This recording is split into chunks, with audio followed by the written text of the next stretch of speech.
It's time for Media Watch. Nick Rushworth is here. There's been obviously lots of news coming out of Syria and lots of reaction online. And I'm going to turn straight away to a Lebanese paper, L'Orient Le Jour, which is well known in the region. And we can look there at their headline, Rue désertée, sirène hurlante, explosion. So it captures a bit of the atmosphere of events now in Syria since this attack on top Syrian officials. There, the translation, deserted streets, screaming sirens and explosions. Now, that report is based on information supplied by a Syrian journalist on the ground who's a correspondent for NBC News, and he is saying that people are being caught by surprise by the number of army defections. There's perplexion and confusion going on. Now, also, he's saying that there are anti-Assad demonstrations going on around the city, in the outskirts, and also he's saying that the mood is anything could happen now. It's a catastrophe, a disaster. Who can predict what could happen? It's terrible, he's saying. OK, there is a Frenchman who is still in Damascus, holding on to where he lives, staying there, watching reality TV and, of course, whatever's going on around him.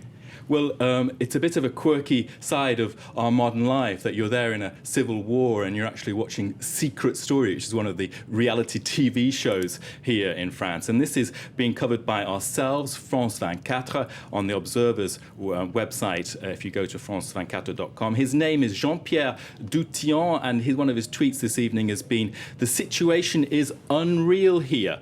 People in Damascus, there you can see the situation unreal. People in Damascus do not know what to do or to think. And there, you can see there on the Observer's site, one of the last expats in Damascus, he's insisting, "I will stay no matter what."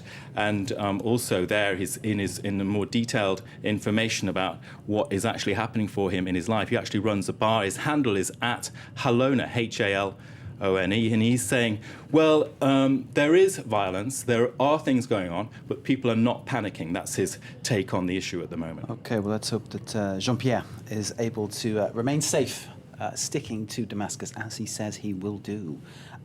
He says there's a lot of uncertainty, Nick. Tell us about what else is going on, what else you're picking up. Well, just looking at the press generally, sticking with the French press, maybe I can go to Paris Match. It has that picture there, which is somewhat striking, of Assad in front of a military officer in an empty room, and the headline there is, "Are we witnessing now the last hours of his regime?" So, of course, that's based on the events since the attack on the Syrian officials.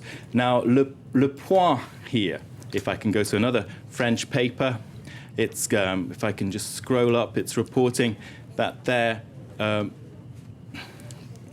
Damascus attack is the first in a series. So there's actually a quote from Fahad al-Masri, a spokesman for the dissidents in Syria, and he is saying, "We will attack other targets in the coming days." So a promise there of continued violence. OK, lots of word coming out on Twitter as well.